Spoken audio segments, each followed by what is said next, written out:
KBR news కి స్వాగతం. పత్రికా విలేకరులందరికీ నమస్కారం.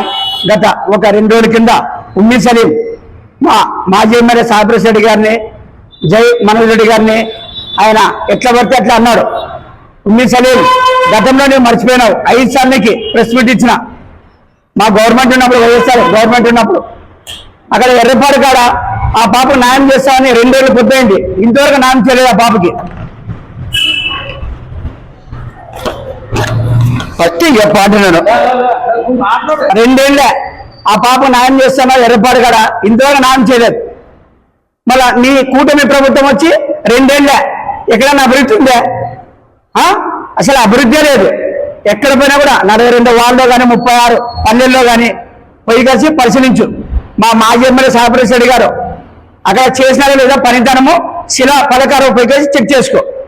ఆదంలో పోతావా, మున్సిపల్ కాంప్లెక్స్ కాడ మన మున్సిపల్ ఆఫీస్ ఉంది కదా, బిల్డింగ్ కానీ కన్స్ట్రక్షన్ చేసిండేది నేను పోడింది మాజీ ఎమ్మెల్యే సాయిప్రసాద్ రెడ్డి, బుగ్గ రాజేంద్రనాథ్ కానీ ఆయన అన్ని చేసింది, రిబ్బన్ కటింగ్ చేసింది రాజశేఖర డ్యాంలోనే, అవి కట్టించినారు.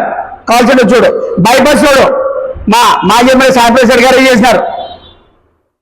ఎక్కడో దుబాయ్లో ఫారిన్ లో చేసినట్టే చేసినాడు బైపాస్ చూడు. ఇవన్నీ అభివృద్ధి కదా సలీం? ఏదైనా కానీ చేసిందే కాదు అభివృద్ధి. సెంట్రల్ ఫండ్స్ అవి అనే కాదు. నీవేం చేసినావా చెప్పు, నీవేమని చేసినావా? సరే మా జగనన్న అంటావా? మా జగనన్న 6,000 ఇండ్లు అక్కడ కట్టిస్తున్నాడు. ఈ ఒక్కసారి గెలిచిండు మా జగనన్న, అక్కడంతా అభివృద్ధి అవుతుంది.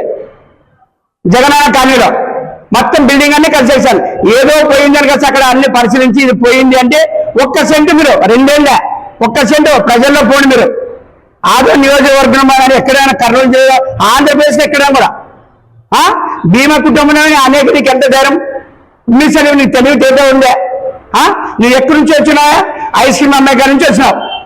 ఐస్ క్రీమ్ నువ్వు ఇప్పుడు కోటేశ్వరం అయినావు. నీ ఎంత సంపాదించినావా? ఎక్కడి నుంచి సంపాదించినావు? వాళ్ళు పుట్టితోనే రాజులు, వాళ్ళ ఆయన వాళ్ళు భీమా కుటుంబం అంటే కొనకుండా పోతే వాళ్ళ ఆయన ఎమ్మెల్యే, మళ్ళీ ఆయన కొడుకులు ఎమ్మెల్యే, 3 ఎమ్మెల్యేలు, బాలారెడ్డి అయితేమి, సాయిప్రసాద్ అయితేమి, వెంకటరామరెడ్డి అయితేమి. వాళ్ళ సంపాదన ఉండేవా? వాళ్ళు వ్యాపారాలు చేయరా? నువ్వు ఒక్కడైనా వ్యాపారం చేసేది? నువ్వు ఏదైనా ప్లాట్ వ్యాపారం చేస్తే ఆ వెంచర్ వేసిన కమిషన్ ఇవ్వడు, వెంచర్ వేసిన కమిషన్ ఇవ్వడు. సరే నీ ఇంటి ముందు దాన ధర్మం వస్తే 100 రూపాయలు. పెద్ద మనిషి మా వరాల దేవుడు మాజీ ఎమ్మెల్యే సాయిప్రసాద్ రెడ్డి వరాల దేవుడు. ఆదంలో ప్రతి ఒక్కరు ఎవరైనా తీరిపోయినా 17 రూపాయలు ఇస్తాడు. పెళ్ళైనా తాళబొట్టు మెట్లు ఇస్తాడు. అనారోగ్యం బాగాలేదంటే కానీ వాళ్ళకి డబ్బులు ఇస్తాడు. ఎక్కడైనా కానీ ఫోన్ చేస్తే పనులు అవుతాయి. ఆయన పార్టీ లేకున్నా కూడా నీకు అసలు బుద్ధి జ్ఞానం ఉండే.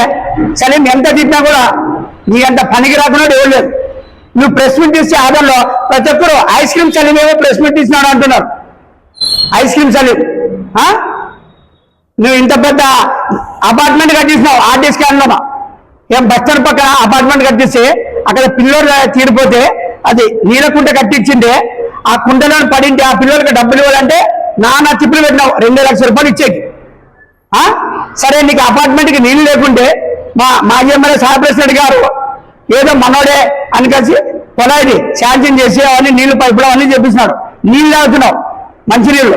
నీ అపార్ట్మెంట్కి ఆడుందే చెప్పు? నీకు అసలు తెలివి ఉందే? నువ్వు బంగారంగడి ఓపెన్ చేసి బంగారంగడికి ఎవరు పిల్లి పంపిస్తున్నాయా? మా జగనన్న ఉన్నప్పుడే నువ్వు పిల్లి పంపిస్తున్నావు. మా మాజీ ఎమ్మెల్యే వచ్చి కలిసి సాయిప్రసాద్ రెడ్డి గారు రిబ్బన్ కటింగ్ చేశాడు. మళ్ళీ ఆయన ఇంటరికిలో ఉన్నాను. నీకు ఎంత దొంగ ధైర్యం ఉంది? మా జగనన్నని మాజీ ఎమ్మెల్యే సాయిప్రసాద్ రెడ్డి గారిని అంటావా? కాబట్టి సలేదు ఇంతకుముందు కానీ చాలా సార్లు ఇచ్చినానికి. నువ్వు ఐస్ క్రీమ్ అమ్మేటోడు కోటేశ్వర, నీకు ఎక్కడి నుంచి వస్తాయా చెప్పు? ప్రతి క్షణము ఎప్పుడైనా కానీ ఎమ్మెల్యేని మాట్లాడేటప్పుడు కానీ మా మనోజ్ రెడ్డి మాట్లాడేటప్పుడు ఆయన మనోజ్ రెడ్డి అంటాడు. ఆయన బయట పోతే ఎక్కడ కానీ పూల వర్షమయ్యా మా మనోజ్ రెడ్డి కానీ సాయిప్రసాద్ రెడ్డి కానీ పెళ్ళిళ్ళలోనా ఎక్కడైనా దేవుళ్ళలో కానీ ఎక్కడైనా ఓ 10-20 మంది ఆయన వెనకలే ఉంటారు. నీ వెనకలు ఎవడున్నాడు చెప్పు? నీ వెనకలు ఎవడున్నాడు? ఎన్ని పార్టీలు మారుతాయా? టీడీపీ వస్తే టీడీపీ పోతావు, బీజేపీ వస్తే బీజేపీ పోతావు, ఎక్కడ పోతే అక్కడ పట్టుకొని పోతుంటావు. నీకు ఎన్ని తపస్సు చేసినా అక్కడ ఏది శ్రీశైలం అక్కడ పోయి ఎక్కడైనా పోయి తపస్సు చేసినా కూడా నీకు అసలు ఓదనే రాదు. ఎన్ని తపస్సులు చేసినా కూడా నీకు రాదు. నువ్వు కాశీ పోయినా నీకు దరిద్రం పోదు. నీకు దరిద్రం అంతా ఆనందంగానే ఉంది తెలుసా. నువ్వు ఏదో ప్రెస్ మీట్ ఇస్తావా, మా జగన్ అన్న అంటా, మా మాజీఎంలో సాపరేట్ అంటావా అంటే ఎట్లయ్యాను? బాగా మాట్లాడే నేర్చుకో. సలీం బాగా జాగ్రత్తగా. ఆయన 3 సార్లు ఎమ్మెల్యే అయినాడు. 3 సార్లు ఎమ్మెల్యే ఎంత అభివృద్ధి చేసినాడో ప్రజల్లో పోయి వచ్చి అడుగు. 108 కానీ 104 కానీ 108 కానీ ఆడబిడ్డలు పిల్లలు ఎవరో పుట్టే కూడా జీప్లో తీసుకుపోయి వచ్చి ఇంటికి పోయి వచ్చి వదిలేసి వస్తారు. అసలు నీకు తెలివి ఉందే? సలీం జాగ్రత్త పడదు. నీకు సబ్బు సర్ఫెక్చర్ వేసి నీకు కడుగుతాను. నేను సబ్బు సర్ఫెక్చర్ వేసి కడుగుతా. జాగ్రత్త మాట్లాడినట్టుకో సలీం. కబద్దార్ ఆదో నియోజకవర్గం ప్రచారాధ్యక్షుడు నా పేరు పరిగణారాయణ. సలీం మా గవర్నమెంట్లో ఉన్నప్పుడు శ్మశాన వాడికి పోయి వచ్చి ఎన్నో ప్రెస్ మీట్లు ఇచ్చినావు. కానీ నీకు 10,000 రాలేదు. నీకు 10 ఇచ్చినా నీకు శ్మశాన వాడికి కూడా పని చేయాలి. 10,000 రూపాయలు వస్తుంది. 10,000 రూపాయలు. ఇప్పుడు మీ కూటమి ప్రభుత్వం వచ్చింది, ఇన్ఛార్జ్గా పని చేయి. వద్దంటారా? ఇంకా శాలరీ ఎక్కువ వస్తుంది నీకు. మా గవర్నమెంట్ అంటే లేదు. ఏం సలీం ఆ పని అన్నా చేసుకుంటే నీకు ఏదో ఖర్చులకు వస్తుంది సలీం. వాచ్మెన్ పని నీకు డ్యూటీ ఇచ్చినాడు కదా, వాచ్మెన్ పని ఒక కావాల్సిన సెలవా ఒక కట్టిస్తా. నీకు ఒక కట్టిస్తా, నేనే అవన్నీ తెచ్చిస్తా.